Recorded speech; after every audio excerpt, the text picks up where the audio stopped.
নয়াদিল্লিতে প্রধানমন্ত্রী শেখ হাসিনাকে লালগালিচা অভ্যর্থনা সৌজন্য সাক্ষাৎ করলেন পররাষ্ট্রমন্ত্রী এস জয়শঙ্কর। শনিবার নরেন্দ্র মোদীর সঙ্গে আনুষ্ঠানিক বৈঠক।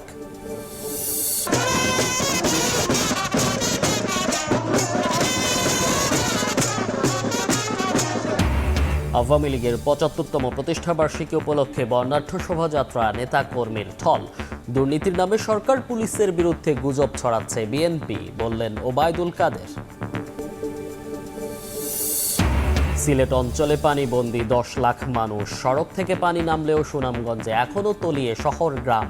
কক্সবাজারে পাহাড় ধসে স্বামী ও অন্তঃসত্ত্বা স্ত্রীর মৃত্যু। ছাগল কাণ্ডের পর রাজস্ব বোর্ডের সদস্য মতিউর রহমানের বিপুল সম্পত্তির খোঁজ অভাব নেই। বাড়ি গাড়ি প্লটের রয়েছে একাধিক রিসোর্ট ও ফ্যাক্টরি, ব্যাংকে শত কোটি টাকা।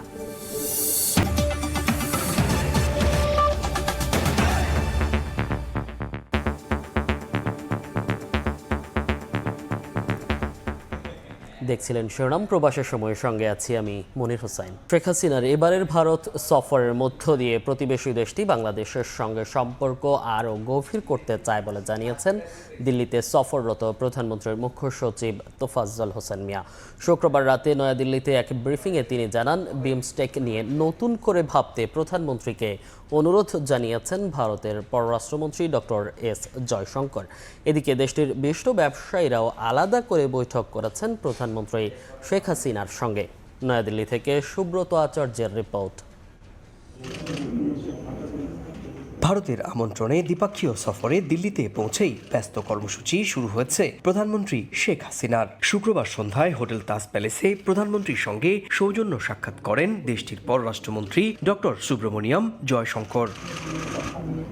পররাষ্ট্র সচিব বিনয় মোহন কোয়াত্রা সহ সংশ্লিষ্ট কর্মকর্তাদের উপস্থিতিতে প্রায় ঘণ্টাব্যাপী চলে এই সৌজন্য বৈঠক। মূলত শনিবার হাসিনা মোদী শীর্ষ বৈঠকে যেসব বিষয় উপস্থাপিত হবে সেসব নিয়েই বিস্তারিত পরিসরে আলোচনা করেন তারা। এই বৈঠকের পর তাজ প্যালেসেই সাংবাদিকদের ব্রিফ করেন প্রধানমন্ত্রীর মুখ্য সচিব। তিনি জানান, অত্যন্ত গুরুত্বপূর্ণ এই সফরের বহুমাত্রিক তাৎপর্য রয়েছে। বাংলাদেশ নিয়ে ভারতের বিশেষ আগ্রহ স্পষ্ট হচ্ছে আঞ্চলিক প্রেক্ষাপটেও। ডক্টর জয়শঙ্কর যেটা বলেছেন যে তারা লজিস্টিক্সের ক্ষেত্রে, এনার্জি এবং কানেক্টিভিটির ক্ষেত্রে বাংলাদেশের সাথে আরো অধিকতর গুরুত্ব দিয়ে কাজ করতে চায়। আমাদের যে দুই দেশের প্রজেক্টগুলো আছে সেই প্রজেক্টগুলোকে কত দ্রুততার সাথে এবং ফাস্টার অ্যান্ড ইজিয়ার ওয়েতে নিষ্পত্তি করা যায় সেই বিষয়ে একমত হয়েছে এবং বিমস্টেকের ক্ষেত্রে নতুন ভূমিকা নেওয়ার জন্য ডক্টর জয়শঙ্কর মাননীয় প্রধানমন্ত্রীকে অনুরোধ করেছেন এবং মাননীয় প্রধানমন্ত্রীকে যে আগামী সেপ্টেম্বরে থাইল্যান্ডে যে বিমস্টেক সভা হবে সেখানে মাননীয় প্রধানমন্ত্রীর উপস্থিতি আশা করেছেন। এরপর তাজ প্যালেসে confederation of Indian industry CIA এর সঙ্গেও আলাদা বৈঠক হয় প্রধানমন্ত্রীর। এই বৈঠকে বাংলাদেশের এফবিসিসিআই সহ দুই দেশের ব্যবসায়ী নেতৃবৃন্দ, শিল্প উদ্যোক্তা ও বিনিয়োগকারীরা উপস্থিত ছিলেন। এই বৈঠকে প্রধানমন্ত্রী বাংলাদেশে বিনিয়োগ বাড়াতে ভারতের শিল্পপতিদের আহ্বান জানান। বৈঠকের পর উপস্থিত গণমাধ্যম কর্মীদের ব্রিফ করেন প্রধানমন্ত্রীর উপদেষ্টা সালমান এফ রহমান। উনি বলেছেন যে নেবার্স কাম ফার্স্ট, এবং উনি হচ্ছেন আমাদের যতগুলি নেবারিং কান্ট্রিজ আছে সবগুলি দেশটাকে উনি কিন্তু প্রাধান্য দিতে চান এবং ওনাদেরকে মাননীয় প্রধানমন্ত্রী বলেছেন যে তোমরা আসো বাংলাদেশে বিনিয়োগ করো। শনিবার আনুষ্ঠানিকভাবে হায়দ্রাবাদ হাউসে স্থানীয় সময়ে দুপুরে প্রধানমন্ত্রী নরেন্দ্র মোদী এবং প্রধানমন্ত্রী শেখ হাসিনার দ্বিপক্ষীয় বৈঠকে বসবেন। আশা করা হচ্ছে সেখানে বেশ কয়েকটি চুক্তি সমঝোতা সই হবে ঢাকা নয়াদিল্লির মধ্যে।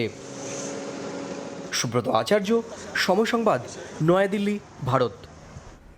এর আগে ভারতের প্রধানমন্ত্রী নরেন্দ্র মোদীর আমন্ত্রণে 2 দিনের রাষ্ট্রীয় সফরে নয়াদিল্লি পৌঁছান প্রধানমন্ত্রী শেখ হাসিনা।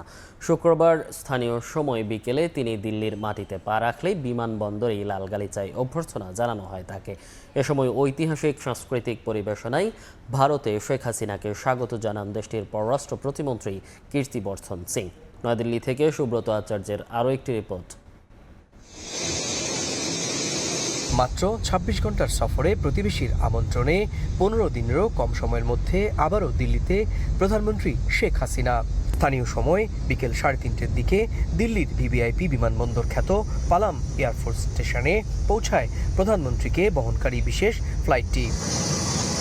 বিমান থেকে নেমে ভারতের মাটিতে পা রাখতেই প্রধানমন্ত্রীকে অভ্যর্থনা জানান দেশটির পররাষ্ট্র প্রতিমন্ত্রী কীর্তি বর্ধন সিংহ সহ ঊর্ধ্বতন কর্মকর্তারা। লাল গালিচার অভ্যর্থনা পর্বে ছিল ভারতের ঐতিহাসিক সাংস্কৃতিক পরিবেশনা। উপস্থিত শিল্পীদের আগমনী নৃত্যের পর তাদের সঙ্গে ফটো সেশন করেন প্রধানমন্ত্রী। এরপর সুসজ্জিত গাড়িবহরে প্রধানমন্ত্রীকে নিয়ে যাওয়া হয় নয়াদিল্লির তাজ প্যালেস হোটেলে। অতিথি প্রধানমন্ত্রীকে এই হোটেলেই থাকার বন্দোবস্ত করেছে ভারত সরকার। এরপর প্রধানমন্ত্রীর সঙ্গে সৌজন্য সাক্ষাৎ করতে তাজ প্যালেসে আসেন ভারতের পররাষ্ট্রমন্ত্রী ডক্টর সুব্রমণিয়াম জয়শঙ্কর। তিস্তাতে এখন যেটা বোঝা যাচ্ছে যে তাদের কনজারভেশন, ডেভেলপমেন্ট, ম্যানেজমেন্ট এই তিনটা বিষয়ে তাদের সাথে আমাদের একটা বেশ বড় একটা হতে যাচ্ছে। তাদেরও যথেষ্ট আগ্রহ রয়েছে, এখানে প্রচুর বিনিয়োগেরও ব্যাপার আছে। সুতরাং তিস্তার পানির যে প্রবাহ সেটা থাকবে বলেই এই প্রজেক্টগুলো নেওয়া যাবে বলে আমরা মনে করি। এরপর অতিথি শেখ হাসিনার সঙ্গে দেখা করতে সন্ধ্যায় তাজ প্যালেসে গিয়েছিলেন প্রণব মুখার্জির ছেলে অভিজিৎ মুখার্জি ও মেয়ে শর্মিষ্ঠা মুখার্জি। শনিবার দিনভর দিল্লিতে ব্যস্ত সময় পার করবেন প্রধানমন্ত্রী শেখ হাসিনা। সুব্রত আচার্য, সময় সংবাদ, নয়াদিল্লি, ভারত। প্রধানমন্ত্রী শেখ হাসিনার সফর বেশ গুরুত্ব দিয়ে দেখছে ভারতের পররাষ্ট্র মন্ত্রণালয়। এই সফর ঘিরে বাংলাদেশ ভারত পারস্পরিক সম্পর্ক উন্নয়নে বদ্ধপরিকর বলে জানান দেশটির পররাষ্ট্র মন্ত্রণালয়ের মুখপাত্র। 3 o'clock tomorrow we have a press engagement where a special briefing by the Foreign Secretary will be done post visit of the Prime Minister, discussions of the Prime Minister with our Prime Minister. So you will come to know of all that we together agree to do on trade, on defense, on connectivity, so on and so forth. শনিবার ভারতের প্রধানমন্ত্রী নরেন্দ্র মোদীর সঙ্গে আনুষ্ঠানিক বৈঠক করবেন বাংলাদেশের প্রধানমন্ত্রী শেখ হাসিনা। দ্বিপক্ষীয় বৈঠকে পারস্পরিক সহযোগিতা বাড়ানোর মতো খাত তৈরি করতে পারে ভারত। পাশাপাশি নিজেদের অবস্থান স্পষ্ট করতে পারে তিস্তার পানি বণ্টন নিয়েও, এমনটাই মনে করছেন রাজনৈতিক বিশ্লেষকরা। বিস্তারিত সুব্রত আচার্যের আরও একটি রিপোর্টে। 2022 সালে ভারতের প্রধানমন্ত্রী নরেন্দ্র মোদীর সঙ্গে দ্বিপাক্ষিক বৈঠকে যোগ দেন বাংলাদেশের প্রধানমন্ত্রী শেখ হাসিনা। ওই বৈঠকে দুই দেশের মধ্যে স্বাক্ষর হয় 7টি সমঝোতা স্মারক। কথা হয় বাণিজ্য, বিনিয়োগ, অভিন্ন নদীর পানি বণ্টন, নিরাপত্তা সহযোগিতা, বিদ্যুৎ জ্বালানি খাতের বৃদ্ধি, সীমান্ত ব্যবস্থাপনা, মাদক ও মানব পাচার রোধ নিয়েও। 2 বছর পর দুই প্রধানমন্ত্রী শনিবার আনুষ্ঠানিক দ্বিপাক্ষিক বৈঠকে বসবেন দিল্লির হায়দ্রাবাদ হাউসে।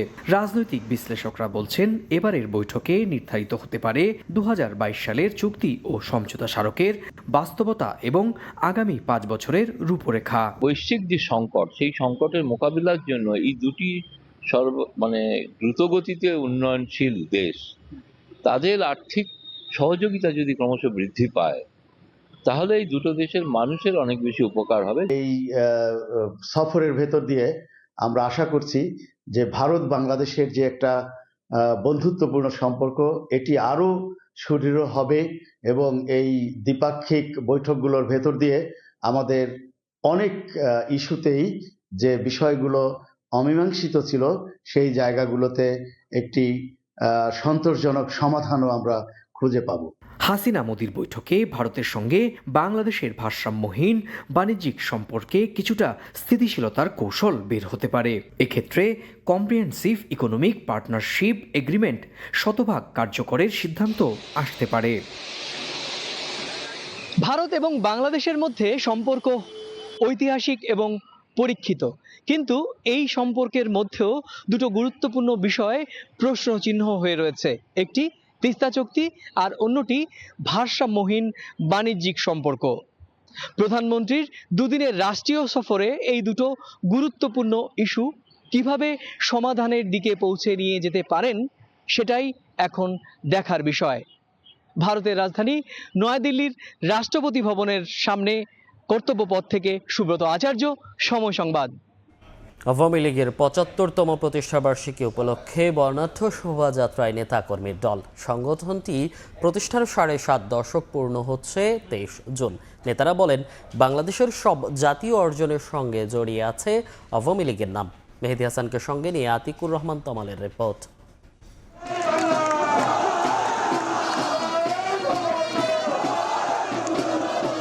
পুরান ঢাকার রোজ গার্ডেন থেকে বঙ্গবন্ধু অ্যাভিনিউ ১৯৪৯ থেকে ২০২৪ সুদীর্ঘ ৭.৫ দশকের সংগ্রামী পথ চলা। ২৩ জুন দলটির ৭৫ বছর পূর্তি উপলক্ষে আওয়ামী লীগ আয়োজিত এই আনন্দ শোভাযাত্রা।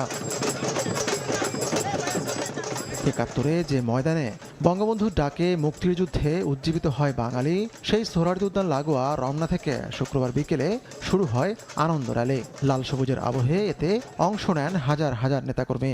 ১৭৫৭ সালের ২৩শে জুন বাংলার স্বাধীনতার শেষ অস্তমিত হয়েছিল। তার ২০০ বছর পরে ১৯৪৯ সালের ২৩শে জুন আওয়ামী লীগের প্রতিষ্ঠা হয়েছিল। আওয়ামী লীগের প্রত্যেকটা নেতাকর্মীর জন্য আজকে অত্যন্ত আনন্দের দিন।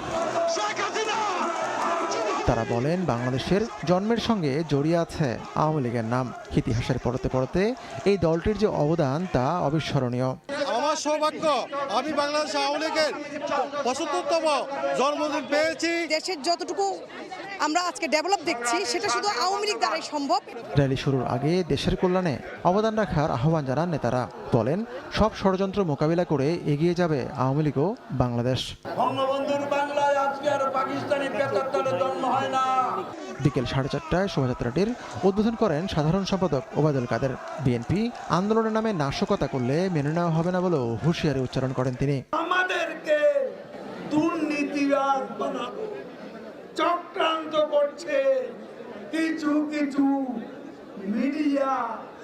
আজকে সেই অপপ্রচারে নেমেছে। ব্যক্তি বিশেষ অপরাধ করলে দুদক স্বাধীন, বিচার বিভাগ স্বাধীন। পরে আষাঢ়ের পরন্ত বিকেলকে সাক্ষী রেখে শাহবাগ ও সায়েন্স ল্যাব পেরিয়ে র্যালির গন্তব্য ঐতিহাসিক ধানমন্ডি ৩২ নম্বর, যেখান থেকে উদিত হয় স্বাধীনতার সূর্য। আওয়ামী লীগের সামনে এমন এক সময়ে ৭.৫ দশক পূর্তি হাজির হয়েছে, যখন গোটা বিশ্বের মতো বাংলাদেশও আছে অর্থনৈতিক চাপে। কিন্তু সমর্থকরা বলছেন, বাংলাদেশকে এই সংকট থেকে উত্তরণ ঘটানোর সামর্থ্য রাখে একমাত্র আওয়ামী লীগ সরকার। আতিকুর রহমান তমাল, সময় সংবাদ, ঢাকা। মানুষের মৌলিক সমস্যার সমাধান না করে দেশে দেশে ঘুরে চুক্তি করে দেশের কোনো লাভ হবে না বলে মন্তব্য করেছেন বিএনপির স্থায়ী কমিটির সদস্য আমির খসরু মাহমুদ চৌধুরী।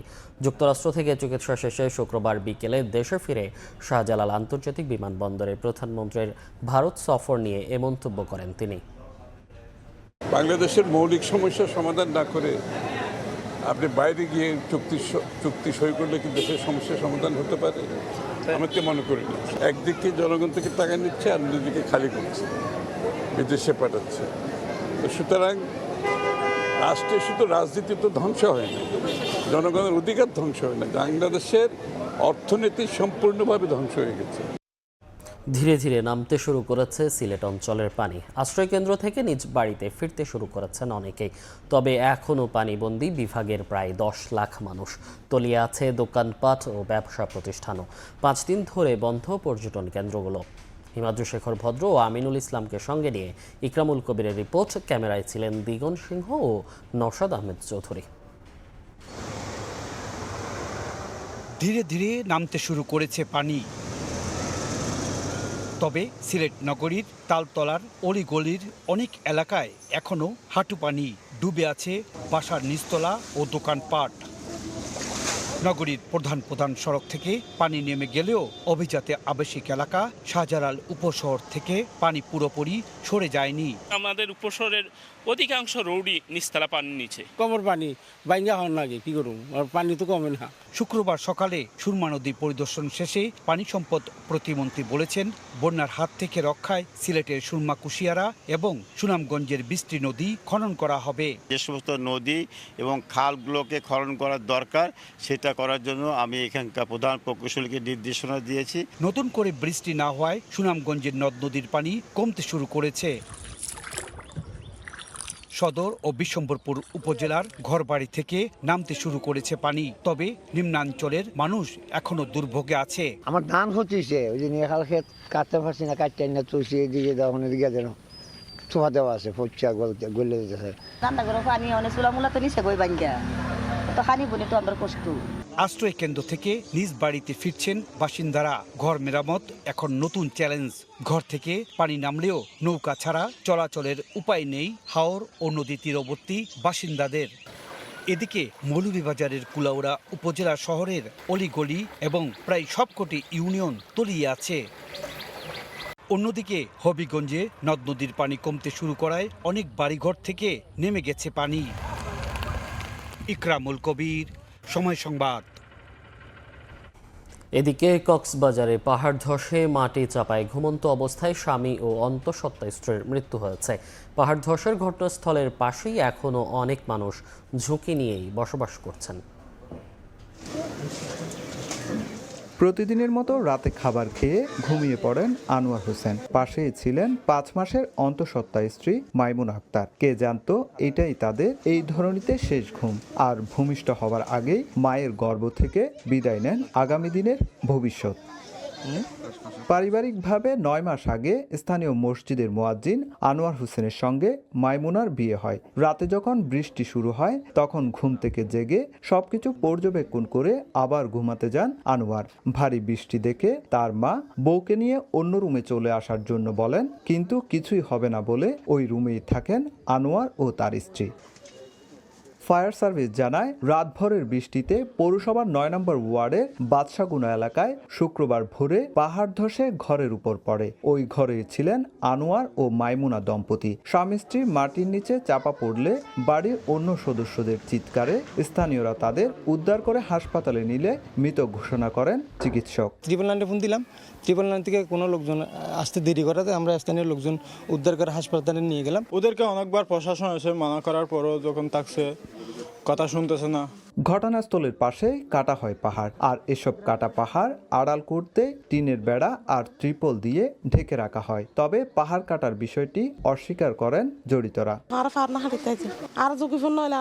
এভাবে যে 4 তলার উঁচা মতো পাহাড় আপনার পিছে আছে, আমরা যেখানে বাড়ি করেন সেটা অযুক্তি।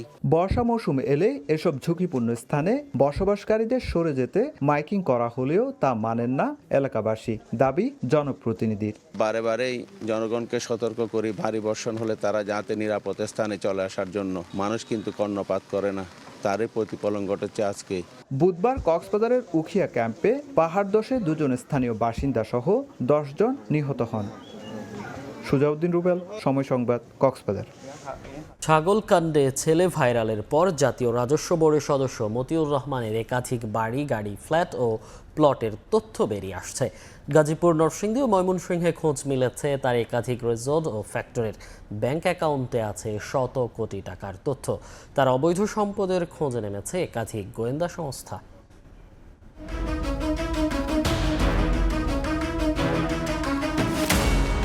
আলোচনার কেন্দ্রে এখন 15 লাখ টাকার ছাগল এবং সেই ছাগল ক্রেতার বাবা জাতীয় রাজস্ব বোর্ডের সদস্য মতিউর রহমান। ছাগলের হিসেব নিকেশ ছাপিয়ে এখন আলোচনায় চলছে মতিউর রহমানের সম্পদ নিয়ে। অভিযোগ রয়েছে সরকারি এই কর্মকর্তা দুর্নীতির মাধ্যমে গড়েছেন সম্পদের পাহাড়। এরই মধ্যে একাধিক গোয়েন্দা সংস্থা তার জ্ঞাত আয় বহির্ভূত সম্পদের তথ্য জানতে মাঠে নেমেছে। পুবাইলের খিলগাঁও মৌজায় 55 বিঘা জমিতে মতিউর রহমানের Apon Bhubon picnic and shooting spot. Motiur রহমানের প্রথম স্ত্রী লায়লা কানিজ লাকির নামে নরসিংদীর রায়পুরার মরজালে 100 বিঘা জমির উপর গড়ে তোলা হয়েছে লাকি পার্ক নামে আলিশান রিসোর্ট, যার বর্তমান নাম ওয়ান্ডার পার্ক। অভিযোগ রয়েছে এই পার্ক তৈরি করতে গিয়ে জমি দখলের। 1-200 লোক লয়ে আসা এটা আবার জোর করে দেওয়া হলো। পয়সাওয়ালার লোক আমরা তো আর সাথে কোলাইতে পারি না। ময়মনসিংহের ভালুকা থানার সিড স্টোর এলাকার পাশেই প্রায় 300 বিঘা জমির উপর মতিউর রহমানের গ্লোবাল জুতা ফ্যাক্টরি। ঢাকার বসুন্ধরা আবাসিক এলাকার 7 তলাই বাসার 2য় তলায় বসবাস করেন মতিউর রহমান। অভিযোগ রয়েছে এই এলাকায় মতিউর রহমান, তার স্ত্রী, পরিবারের সদস্য ও বিভিন্ন আত্মীয় স্বজন নামে রয়েছে একাধিক প্লট। গাজীপুর সদর, রাজধানীর খিলগাঁও, সাভার থানার বিলামালিয়া মৌজায় তার জমির খোঁজ মিলেছে। মতিউর পরিবারের সদস্যদের রয়েছে একাধিক বিলাসবহুল গাড়ি, যেগুলোর দাম কোটি টাকার উপর।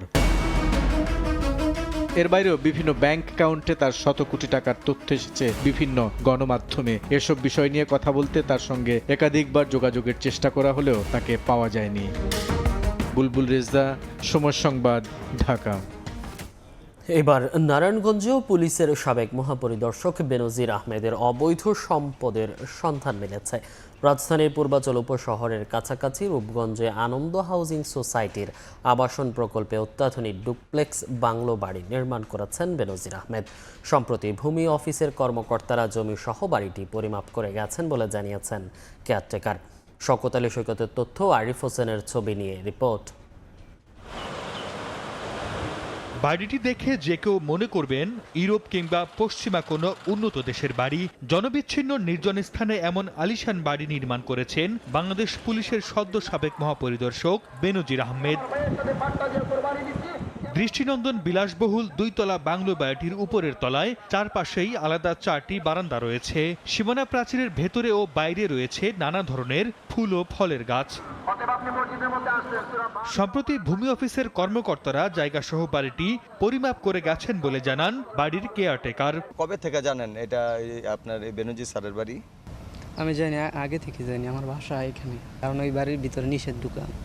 শুধু ভূমি অফিস থেকে আসছে, মাপজাপ করছে আর কি, ওরা ওদের মতন চলে আসছে। পুলিশ পরিবার বহুমুখী সমবায় সমিতি লিমিটেড কোম্পানি দ্বারা পরিচালিত আনন্দ হাউজিং সোসাইটি নামে আবাসন প্রকল্পটির প্লট নির্মাণ কার্যক্রম শুরু হয় 2003 সালে। প্রকল্পটিতে কুড়িল বিশ্ব রোডগামী রাস্তা সংলগ্ন 24 কাঠা জমিতে প্রায় 10 কোটি টাকা ব্যয়ে বেনজির আহমেদের বাড়িটি নির্মাণ কাজ শেষ হয় 2022 সালে।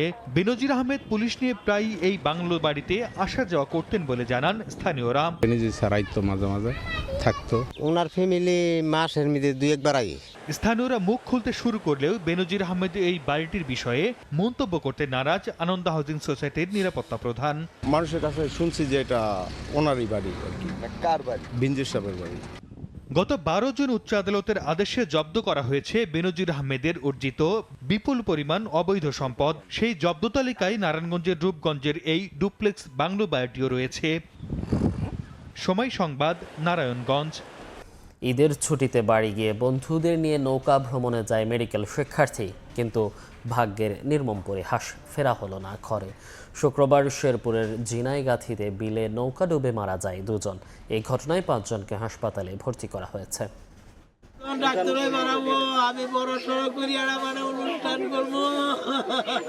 বাবার স্বপ্ন ছিল ছেলে ডাক্তার হয়ে সেবা করবে দেশের মানুষের। মাকে বলেছিল ফুটবল খেলে ফিরে আসবে বাড়ি। সেই প্রিয় সন্তান ফিরেছে ঠিকই, কিন্তু লাশ হয়ে। স্বজনরা জানান, শুক্রবার দুপুরে শেরপুরের ঝিনাইগাতি উপজেলার ধানসাইলে বগাডুবির ধলি বিলে 2টি নৌকা নিয়ে বেড়াতে যান রংপুর মেডিকেল কলেজের শিক্ষার্থী মোশাররফ হোসেন মিল্টন ও কলেজ ছাত্র আমানুল্লাহ সহ 8 বন্ধু। এ সময় একটি নৌকা ডুবে গেলে তাদের উদ্ধারের চেষ্টা চালায় আরেক নৌকায় থাকা বন্ধুরা। এতে হুড়োহুড়ি করতে গিয়ে 2টি নৌকাই ডুবে যায়, তলিয়ে যায় মিল্টন ও আমান সহ সবাই। এ সময় ঘটনাস্থলেই মারা যায় মিল্টন। স্থানীয়রা বাকিদের উদ্ধার করে জেলা সদর হাসপাতালে নিয়ে গেলে আমানুল্লাহকে মৃত ঘোষণা করেন চিকিৎসক। আহত 6 জনের মধ্যে 5 জন হাসপাতালে চিকিৎসাধীন। এই ঘটনায় এলাকায় নেমে এসেছে শোকের ছায়া। আমি কই বাবু তুমি আই পড়ো, কম আমি খালি বল খেলাম। এই বাবা ফুটবল বলে খেলাই যায় নাকি উন থেকে বলে বাড়াই গেছে ভাই আমার আর বাড়িতে আইলো না। 20-30 জন ফুটবল খেলেছে, খেলানোর পরে 8 জন 2 নৌকা দিয়ে বেড়াতে গেছে। ঘন্টাখানেক পরে খবর পেয়েছে আর 2 জন বল পায় না। খবর পেয়ে পুলিশ ঘটনাস্থলে পৌঁছে লাশের সুরতহাল প্রতিবেদন প্রস্তুত করে। স্রোতের বিপরীতে নৌকা ডুবে যারা আহত হয়েছে, তারপরে হাসপাতালে নিয়ে গেছে, শেরপুর সদর হাসপাতালে। এখান থেকে 2 জনকে মৃত ঘোষণা করছে। সুরতহাল প্রতিবেদন প্রস্তুত করা হইতেছে, পরবর্তী আইনানুগ ব্যবস্থা গ্রহণের জন্য আমরা তৎপর আছি। মুদি দোকান ব্যবসায়ীর ছেলে মিল্টন রংপুর মেডিকেল কলেজের 3য় বর্ষের এবং তার বন্ধু আমানুল্লাহ তিনানী সরকারি কলেজের 3য় বর্ষের শিক্ষার্থী। সময় সংবাদ, শেরপুর। সহযাত্রী হয়ে কোনো প্রাইভেট কার, মাইক্রো কিংবা সিএনজিতে ওঠা মানেই নিজের বিপদ নিজে ডেকে আনা। কারণ যাত্রী হিসেবে তুলে নির্দিষ্ট গন্তব্যে পৌঁছে দেওয়ার নামে সর্বস্ব কেড়ে নেবে সহযাত্রীরূপী ছিনতাইকারীরা। ঈদের আগের রাতে চন্দ্রা এলাকায় এমন এক চক্রের শিকার হয়েছিলেন সময় সংবাদের সম্প্রচার প্রকৌশলী আবিদুর রহমান। এই ঘটনায় জড়িত 4 জনকে গ্রেফতারের পর পুলিশ বলছে, দিনের বেলা চক্রের সদস্যরা ভিন্ন ভিন্ন কাজ করলেও রাতে তারা সবাই ছিনতাইকারী। বুলবুল রেজার রিপোর্ট। ঈদের আগের রাতে অর্থাৎ রোববার ঢাকা থেকে গ্রামের বাড়ি টাঙ্গাইল যাওয়ার পথে ছিনতাইকারীর খপ্পরে পড়েন সময় সংবাদের সম্প্রচার প্রকৌশলী আবিদুর রহমান। চন্দ্রা এলাকা থেকে তিনি একটি প্রাইভেট কারে উঠেছিলেন। ওই প্রাইভেট কারে আগে থেকেই চালক সহ ছিল 4 জন। প্রাইভেট কারটি কিছু দূর যাওয়ার পরেই প্রকাশ পায় সহযাত্রীদের আসল চেহারা। আবিদের হাত পা চোখ বেঁধে শুরু হয় নির্মম নির্যাতন। দাবি করা হয় 5 লাখ টাকা মুক্তিপণ। পরিবারের কাছ থেকে মোবাইল ব্যাংকিং এর মাধ্যমে 1 লাখ টাকা আদায় করে ছিনতাইকারীরা। পরে আশপাশে পুলিশের উপস্থিতি টের পেয়ে আবিদকে ফেলে রেখে পালিয়ে যায় তারা। সেই রাতেই ধামরাই থানা পুলিশ আবিদুরকে উদ্ধার করে। পরে একটি মামলা হয়। শুরু থেকেই অত্যন্ত গুরুত্বের সঙ্গে মামলাটি তদন্ত শুরু করে পুলিশ। ঘটনার 4 দিনের মাথায় ছিনতাইয়ে জড়িত 4 জনকে গ্রেফতার করা হয়েছে। জব্দ করা হয়েছে সেই প্রাইভেট কারটি। যেখান থেকে টাকাটা উত্তোলন করেছে আমরা টার্গেট করি সেখানে। তো সেই দোকানে গিয়ে আমরা যখন একটি ফুটেজ পাওয়ার পরে ওইখানে পাশে আমরা ছবিটা দেখার পরে এর নাম জানতে পারি যে নামটা ইমরান এই টাকাটা তুলেছে এবং সে ওখানে থাকে। পরবর্তীতে ইমরানকে টার্গেট করে আমরা তাকে গ্রেপ্তার করি আমাদের ধামরাই বাজার থেকে একটি আমের দোকান থেকে, এবং ওইখানেই আমরা 18,000 টাকা তার কাছে পাই এবং সে স্বীকার করে যে আমার সাথে আরও 3 জন ছিল। পরবর্তীতে তার অপরাপর সহযোগী যিনি গাড়ির চালক তার মাধ্যমেই আমরা একটু বুদ্ধিজ্ঞান খাটায় তাকে ফোন করি। তখন সে ঢাকাতে ছিল। এক পর্যায়ে সে আসে, তাকে আমরা কুল্লায়নের সিথিবাজার থেকে তাকে আমরা গ্রেপ্তার করি। পুলিশ বলছে এই প্রাইভেট কারটি জাহাঙ্গীরনগর বিশ্ববিদ্যালয়ের এক শিক্ষকের। সেই রাতে এই গাড়ি ব্যবহার করেই ছিনতাই করতে বের হয়েছিলেন 4 জন। মেইন হাইওয়েতে এরা এই প্রাইভেট কার নিয়ে ঘোরাফেরা করে। যাত্রী দেখলে যাত্রীর পাশে যায়, তারপর যাত্রীকে ওরা বুঝতে পারে যে যাত্রী কোথায় যাবে, বা যাত্রী বলে যে আমি অমুক জায়গায় যাও, তখন যাত্রীকে তোলার কিছুক্ষণ পরেই কিন্তু ওদের কার্যক্রমগুলি ওরা শুরু করে। চক্রের সবাই পেশাদার অপরাধী। তাদের বিরুদ্ধে আছে একাধিক মামলা। বুলবুল রেজা, সময় সংবাদ, ঢাকা। চট্টগ্রামের কালুরঘাট সেতুতে চলাচলের জন্য প্রথমবারের মতো করা ওয়াকওয়ে চালু হয়েছে, কিন্তু সংস্কার কাজ চলার 10 মাসেও সেতুটি যানবাহন চলাচলের জন্য উন্মুক্ত করা সম্ভব হয়নি। ফেরি দিয়ে জীবনের ঝুঁকি নিয়ে চলাচল করতে হচ্ছে বোয়ালখালীবাসীকে।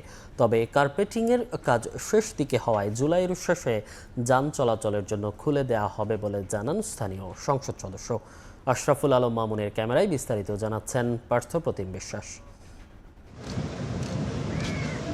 পাখির চোখে কর্ণফুলী নদীর উপর নির্মিত শতবর্ষী পুরাতন কালুরঘাট সেতুর নতুন রূপ। প্রথমবারের মতো সেতুর দক্ষিণ পাশ দিয়ে নির্মিত ওয়াকওয়ের কাজও শেষ হয়েছে। ইতিমধ্যে কর্ণফুলী নদীর উভয় পারের মানুষ চলাচল শুরু করেছে। এখন সেতুর উপর ট্রেন এবং যানবাহন চলাচলের সময় পাশের ওয়াকওয়ে দিয়ে নির্বিঘ্নে যাতায়াত করতে পারবেন পথচারীরা। সেই সাথে শেষের দিকে ব্রিজের উপরের কার্পেটিং এর কাজ।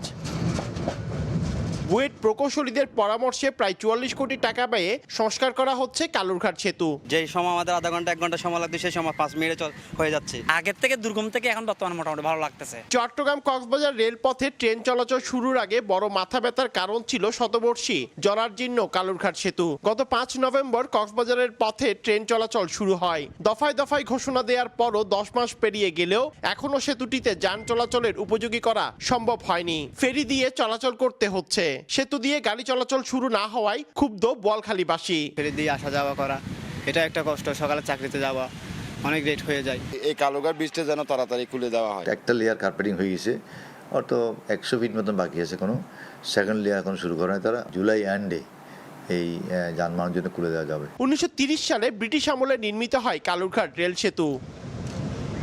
চট্টগ্রামের কালুরঘাট সেতু থেকে পার্থপ্রতিম বিশ্বাস, সময় সংবাদ, চট্টগ্রাম। ঈদের পর বেশ ফাঁকা রাজধানীর বাজার। পাশাপাশি কোরবানির কারণে সোনালী ব্রয়লার মুরগির দাম কেজিতে 20 থেকে 30 টাকা কমেছে। তবে চড়া সবজির দাম, কাঁচামরিচ বিক্রি হচ্ছে 250 টাকা কেজি। সপ্তাহ ব্যবধানে পেঁয়াজের কেজি 10 টাকা বেড়ে 90-এ ঠেকেছে। বাজারে ঢুকতেই স্বস্তির খবর দিলেন ডিম মুরগির বিক্রেতারা। জানালেন ডিমের ডজনে 10 আর সোনালী ব্রয়লারের দাম কমেছে কেজিতে 20 থেকে 30 টাকা। বেচা কিনা বলতে এখন কম। ব্রয়লার তো আমরা ঈদের আগের সপ্তাহ ছিল আপনার 200 টাকা 210 টাকা, আজকে বেচতেছি আপনার 170 টাকা। মোটামুটি কিছুটা কমছে। লাল ডিম বিক্রি করেছিলাম 160 টাকা, আর ঈদের পরে বিক্রি করতেছি 150 টাকা করে। সবজির কাছে যেতেই কর্পূরের মতো উড়ে গেল দাম কমতির সুবাতাস।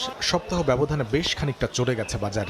গাজর, শসা, টমেটো বিক্রি হচ্ছে 140 থেকে 160 টাকা কেজিতে। শসা, টমেটো, কাঁচামরিচ, গাজর এগুলোর দামটা তুলনামূলক অনেক বেশি। কেজিতে 5-10 টাকা বাড়তি প্রত্যেকটা।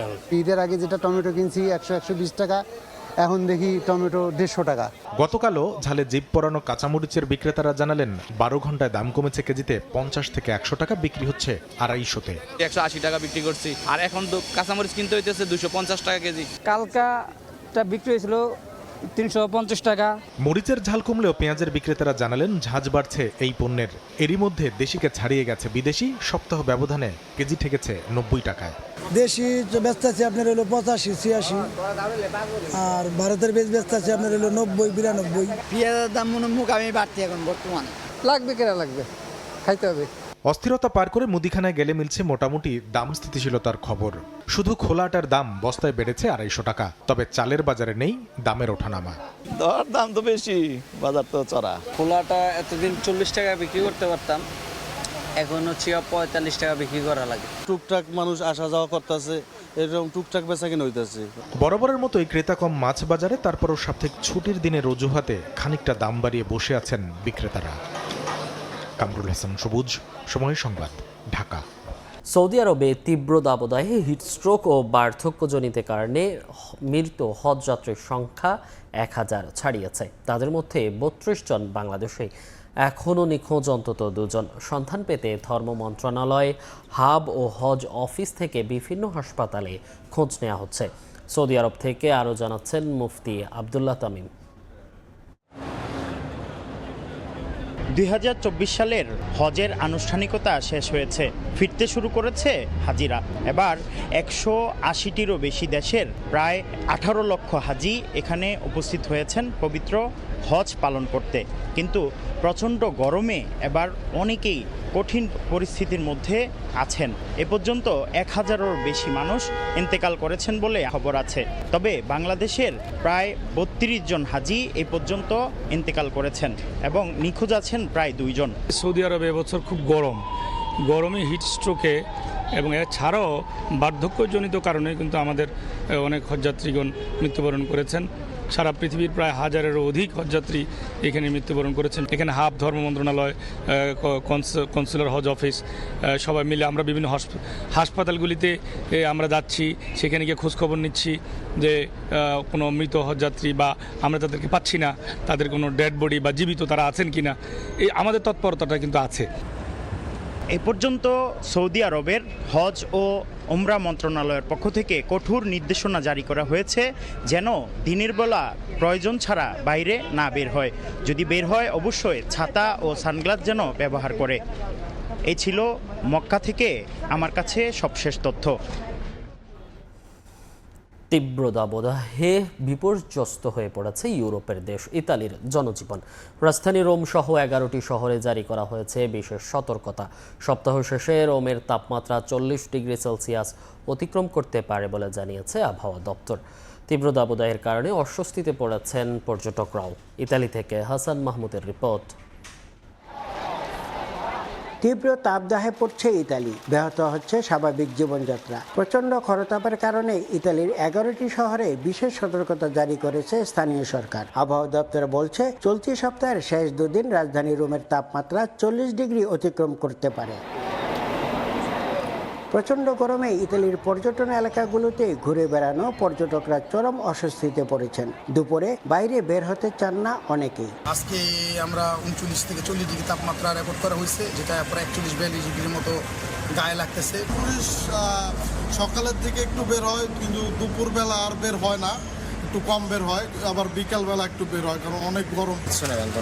উত্তরাঞ্চল থেকে আসা মানুষরা ঠান্ডায় অভ্যস্ত, তাদের জন্য বর্তমান পরিস্থিতি কিছুটা অস্বস্তিকর। কষ্ট হলেও পর্যটকরা রোমের ঐতিহাসিক জায়গাগুলো ঘুরে দেখছেন। রেস্টুরেন্টগুলোতে পর্যটকদের খুব একটা সমস্যা হচ্ছে না, কারণ এখানে এয়ার কন্ডিশনের ব্যবস্থা আছে। গরমের কারণে বেশিরভাগ পর্যটক রেস্টুরেন্টের ভেতরে বসতেই স্বাচ্ছন্দ্য বোধ করেন। প্রয়োজন ছাড়া ঘরের বাইরে না বেরোনোর পরামর্শ দিয়েছে ইতালির স্বাস্থ্য মন্ত্রণালয়। সেই সঙ্গে প্রচুর পানি এবং হালকা খাবারের পরামর্শও তাদের। বয়স্ক নাগরিক এবং শিশুদের প্রতি বিশেষ নজর দেবার কথা বলা হচ্ছে। আবহাওয়াবিদরা আশঙ্কা করছেন গরম আরও বাড়লে জারি করা হতে পারে রেড অ্যালার্ট। গেল বছর ইউরোপের সর্বোচ্চ তাপমাত্রা ছিল ইতালির সিসিলিতে। সেবার 48.8 ডিগ্রি সেলসিয়াসে পৌঁছায় তাপমাত্রার পারদ। ইতালির রোম থেকে হাসান মাহমুদ, সময় সংবাদ। দক্ষিণ কোরিয়ায় কর্মস্থলে বাড়ছে দুর্ঘটনার হার। কঠোর পরিশ্রম সহ কর্মক্ষেত্রে জীবনের ঝুঁকি নিয়ে কাজ করতে হয় প্রবাসীদের।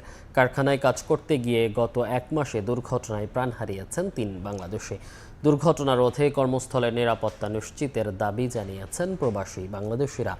দক্ষিণ কোরিয়া থেকে মোহাম্মদ হানিফের রিপোর্ট।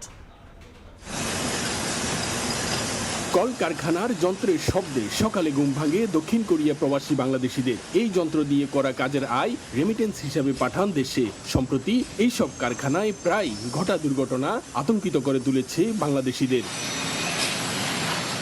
গত 1 মাসের মধ্যে আলাদা দুর্ঘটনায় দক্ষিণ কোরিয়ায় কয়েকজনের অস্বাভাবিক মৃত্যু হয়েছে। দ্রুত কাজ শেষের তাগাদার মতো মানসিক চাপকে এইসব দুর্ঘটনার কারণ হিসেবে দেখছেন শ্রমিকরা। কোম্পানিতে কাজ করতে গিয়ে আমার হাত মেশিনের নিচে পড়ে গুরুতর আহত হই। তাড়াতাড়ি কাজ করতে গিয়ে এবং কিভাবে 4000 মাল তৈরি করে এটাকে ফোকাস করতে গিয়ে প্রথম থেকে আমি গুরুতর দুর্ঘটনার শিকার হই। কোরিয়ান মালিকরা তাদেরকে কাজের জন্য তাড়াতাড়ি করার জন্য প্রচুর প্রেসার দেয়। এই প্রেসারের কারণে ওরা মানসিকভাবে অনেক সময় ভেঙে পড়ে এবং কাজ করার সময় ওরা ঠিকমতো কাজের ধরন না বোঝার কারণে এ ধরনের দুর্ঘটনার শিকার হচ্ছে। কেউ আবার বলছেন কাজে অমনোযোগী হওয়া কিংবা অসাবধানতার কারণে ঘটছে এমন দুর্ঘটনা। কাজের সময় অমনোযোগী হওয়ার কারণে দুর্ঘটনাটা মূলত বেশি ঘটে। কোনোভাবে যদি হাত মেশিনে ঢুকে যায় হাত একদম বিচ্ছিন্ন হয়ে যাবে। সুতরাং কাজের সময় মনোনিবেশ করতে হবে ভালোভাবে। এদিকে দুর্ঘটনা রোধে শ্রমিকের সচেতনতার পাশাপাশি কর্মস্থলে নিরাপত্তার বিষয় গুরুত্বপূর্ণ বলে মনে করেন সংশ্লিষ্টরা। ইপিএস কর্মীদের দেশটিতে প্রবেশের পর কর্মস্থলের নিরাপত্তা নিয়ে বিশেষ প্রশিক্ষণ দিয়ে থাকে বলে জানিয়েছে বাংলাদেশ দূতাবাস। দক্ষিণ কোরিয়ার মিনিস্ট্রি অফ এমপ্লয়মেন্ট অ্যান্ড লেবারের প্রকাশিত পরিসংখ্যানের তথ্য 1 দশকের মধ্যে গত 1 বছরে কর্মস্থলে সবচেয়ে বেশি দুর্ঘটনা ঘটেছে।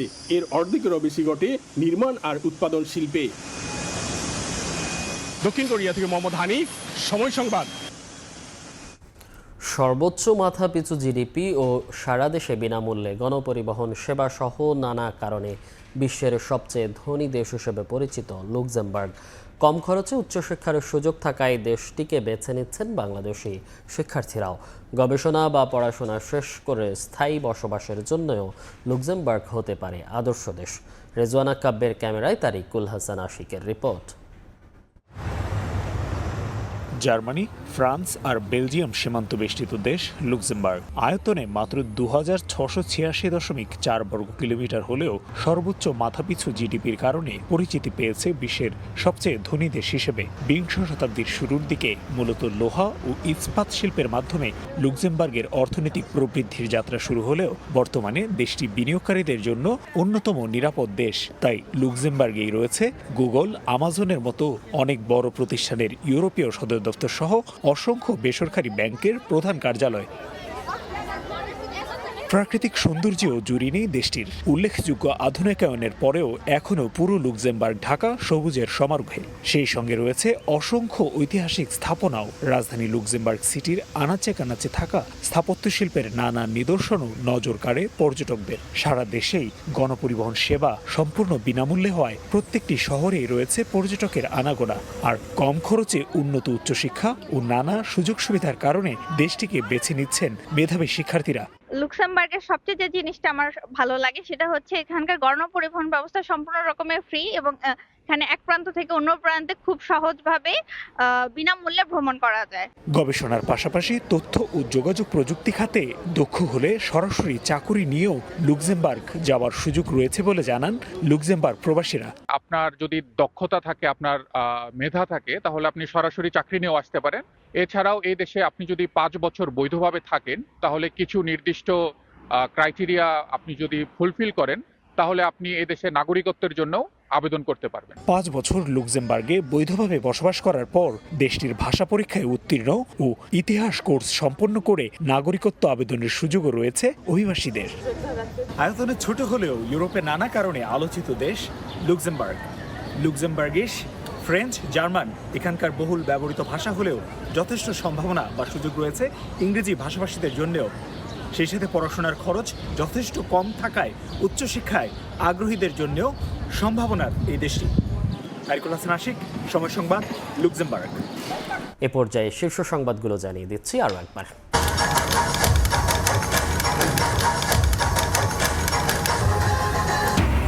নয়াদিল্লিতে প্রধানমন্ত্রী শেখ হাসিনাকে লাল গালিচা অভ্যর্থনা, সৌজন্য সাক্ষাৎ করলেন পররাষ্ট্রমন্ত্রী এস জয়শঙ্কর। শনিবার নরেন্দ্র মোদীর সঙ্গে আনুষ্ঠানিক বৈঠক।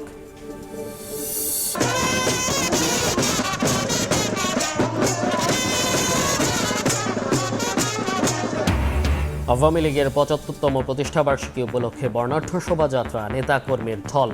দুর্নীতির নামে সরকার পুলিশের বিরুদ্ধে গুজব ছড়াচ্ছে বিএনপি, বললেন ওবায়দুল কাদের।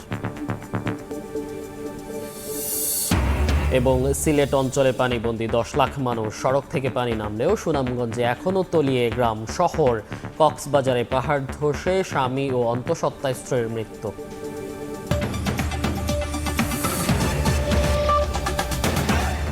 এই ছিল প্রবাসের সময়। সঙ্গে থাকুন সময়ের।